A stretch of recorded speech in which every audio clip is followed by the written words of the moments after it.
सोचें, ग्रह पर एवोल्यूशन ने जीवन के वजूद के लिए किसी तरह का सहारा ढूंढ लिया है। पृथ्वी पर जीवन ने ठंड का सामना करने का रास्ता निकाला है। वॉशिंगटन के नॉर्थ कैस्केड माउंटेन्स पर मैदान पूरे साल बर्फ से ढके रहते हैं। ये मेरा अहाता है और यहाँ वॉशिंगटन के नॉर्थ कैस्केड्स में सचमुच गहरा बर्फीला रास्ता है। मैं हर जगह अपने डॉगी को साथ ले जाती हूँ, उसे बर्फ बहुत पसंद है। प्रोफेसर रॉबिन गॉर्डनर ऐसे जीवन की खोज करती हैं जो इस जमी हुई दुनिया में मुश्किलों को चुनौती दे सके। पृथ्वी पर जीवन कई अरबों साल के एवोल्यूशन का नतीजा है। ये जानना नामुमकिन है कि सौर मंडल और उससे परे दूसरी जगहों पर जीवन कैसा होता होगा। हम सिर्फ इतना कर सकते हैं कि पृथ्वी पर उन जगहों पर जाएं जहां के एक जैसे हालात हों और देखें कि वहां जीवन कैसा है। रॉबिन ऐसे जीवन की तलाश कर रही हैं जो हमारे सौर मंडल के बर्फीले चांद पर रह सकें। यूरोपा बृहस्पति के चक्कर लगाते 67 चांद में से एक है। सतह का तापमान 0 से 370 डिग्री नीचे तक गिर जाता है। सतह बहुत ही सख्त बर्फ से ढक जाती है, लेकिन पूरी सतह पर अजीबोगरीब निशान अंदर चल रही हलचल को बयां करते हैं। बाहरी सख्त खोल के ठीक नीचे नर्म बर्फ की एक परत लगातार बहती रहती है। हल्का करंट जीवन देने वाले खनिजों को चांद पर घुमाता रहता है। इससे एक उपजाऊ वातावरण पैदा होता है जिससे जीवन को फायदा मिल सकता है। माउंट बेकर पर रॉबिन उस तरह का जीवन ढूंढती हैं जो यूरोपा पर भी हो सकता है। मुझे यहाँ कुछ दिख रहा है। अरे वाह, गुलाबी बर्फ। तो यहाँ पर स्नो एल्जी रह रही हैं। रॉबिन की इस एल्जी को क्लैमिडोमोनास निवेलिस कहते हैं, लेकिन सामान्य भाषा में इसे वाटरमेलन स्नो कहते हैं। उन पौधों से अलग जिन्हें बढ़ने के लिए मिट्टी चाहिए, एल्जी जमे हुए पानी के क्रिस्टल्स पर भी फल फूल सकती हैं। वो एक गुलाबी सनस्क्रीन पैदा करती है जो उन्हें सूरज की तेज रोशनी से बचाती है। ये सतह के ठीक नीचे थोड़ी गुलाबी सी होती है। ये बहुत अच्छी है और जैसे जैसे मैं नीचे खोद रही हूँ ये और गुलाबी होती जा रही है और इसलिए एल्जी के हालात सतह के नीचे और भी ज्यादा अच्छे हैं। माउंट बेकर एल्जी सर्दी में 0 से 14 डिग्री नीचे के तापमान में जिंदा रह सकती है। यूरोपा की सतह पूरे साल 20 गुना ज्यादा ठंडी रहती है, लेकिन सतह से करीब 3 किलोमीटर नीचे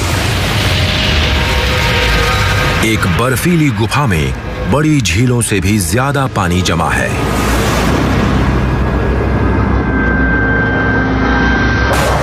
पानी में नमक एंटी फ्रीज की तरह काम करता है। सतह से 32 किलोमीटर नीचे लैंडस्केप फिर से बदलता है। बर्फ एक छिपे हुए महासागर में खुलती है। इसमें पृथ्वी के सारे समुद्रों के पानी का दुगना पानी है और उनसे 10 गुना ज्यादा गहरा है। यहां किस तरह का जीवन हो सकता है?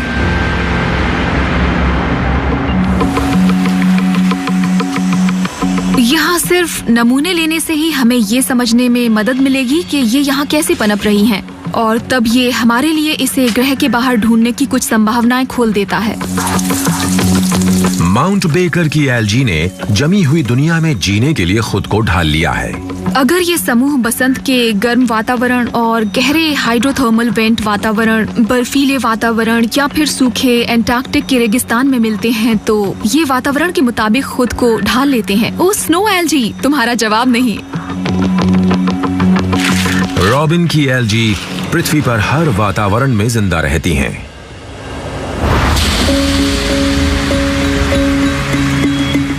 अपनी लैब में रॉबिन अपने लाए नमूनों की जांच करती हैं। नमूनों में जीवन भरा पड़ा है। उन्हें अब वो सबूत चाहिए जिनसे ये पता लग सके कि कैसे एल्जी विकसित हुई और पहाड़ी वातावरण में फलने फूलने के लिए खुद को ढाला। इससे ये भी पता चलता है कि पृथ्वी पर जीवन ने बेहद मुश्किल वातावरणों को झेलने के लिए खुद को ढालने के कितने तरीके अपनाए। और ये जो गुलाबी सा हम देख रहे हैं, इस एल्जी में बहुत बड़े और मोटे सेल वॉल्स दिखाई दे रहे हैं। मोटी सेल वॉल एल्जी सेल्स को बहुत कम तापमान पर भी जिंदा रहने में मदद करती हैं। पृथ्वी पर जीवन में इतनी भिन्नता है कि ये किसी भी इकोलॉजिकल जगह को भर देती है। तो अगर यूरोप के महासागर में भी जीवन है तो हमें वहाँ कोई एक चीज नहीं मिलेगी। वहाँ अलग अलग तरह के फलते फूलते समुदाय मिलने की संभावना है। पृथ्वी पर जीवन पानी के आसपास विकसित हुआ और हम ये जानते हैं कि अगर हम जीवन के आगे कैसी भी परिस्थिति पैदा कर दें, वो उसका फायदा उठाने के लिए रास्ता निकाल ही लेगा। लेकिन इसका मतलब ये नहीं है कि हर जगह जीवन के नियम एक से हों, इसलिए कहीं और जीवन की खोज करना काफी दिलचस्प होगा। वैज्ञानिकों को एक नया ग्रह मिला है जहां इस तरह की एल्जी पनप सकती है। पृथ्वी का ये करीबी ग्रह 16 प्रकाश वर्ष दूर है। GJ832c पृथ्वी जैसी दुनिया हो सकता है जहां हालात हमेशा बदलते रहते हैं। ग्रह की कक्षा इतनी तंग है कि इसे पूरा होने में 36 दिन लगते हैं। इस ग्रह पर जीवन को बहुत जल्द खुद को ढालना होगा, क्योंकि यहाँ पर हर महीने सर्दियां पूरे ग्रह पर छा जाती हैं। हम जितना खोजते हैं हमें उतनी ही नई अजीबोगरीब दुनिया मिलती है। शनि के चक्कर लगाने वाला एक चांद नारंगी रंग के वातावरण के पीछे छुपा रहता है। इसकी सतह दिखाई नहीं देती, लेकिन हालिया मिशन ने एक प्रोब इस चांद की सतह पर भेजा है। हमारी पहली नजर टाइटन की सतह पर पड़ी और वो कितनी चौंकाने वाली थी, कितना शानदार था। उसके नीचे छिपा था एक अनदेखा वातावरण जिसमें एक ऐसी दुनिया थी जो पूरे सौर मंडल में कहीं नहीं है। ये नारंगी रंग की फूली हुई गेंद सौर मंडल की सबसे अनदेखी दुनिया है। टाइटन शनि का सबसे बड़ा चांद है। ये बुध ग्रह से बड़ा है। अंतरिक्ष से देखने पर यह पृथ्वी जैसा जरा भी नहीं लगता, लेकिन पास से टाइटन पृथ्वी जैसा दिखाई देता है। टाइटन के वातावरण में ज्यादातर नाइट्रोजन है। ये अजीबोगरीब समानता है। इससे हमें लगा कि टाइटन पृथ्वी का जुड़वा ग्रह है।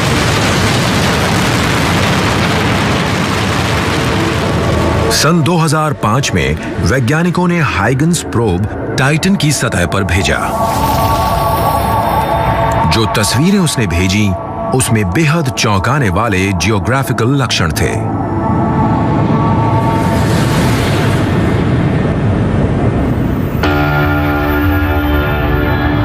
प्रोब ने टाइटन के मोटे नारंगी रंग के वातावरण के पीछे का रहस्य खोला।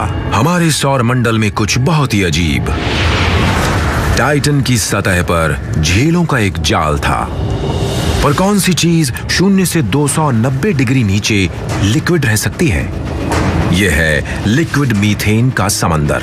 पृथ्वी के पानी की जगह वहाँ पर मीथेन ने ली हुई है। ये भाप बनकर टाइटन के वातावरण में चला जाता है, दूसरी जगह पर जाकर बरसता है, फिर इससे नदी और झरने बनते हैं जो बाद में झील में मिल जाते हैं और ये सिलसिला चलता रहता है। ये यूटा की पॉवल झील है। खड़ी चट्टानों की एक बाड़ घाटी के चारों ओर है। यहाँ का नजारा टाइटन की झील और घाटियों की नकल है।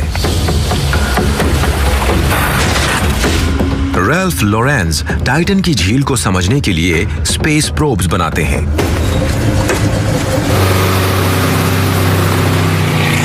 ये जांच करने के लिए बहुत ही अच्छी जगह है, क्योंकि यहाँ पानी के किनारे पर चट्टानें शाखाओं के आकार की हैं और टाइटन पर भी ठीक ऐसा ही है।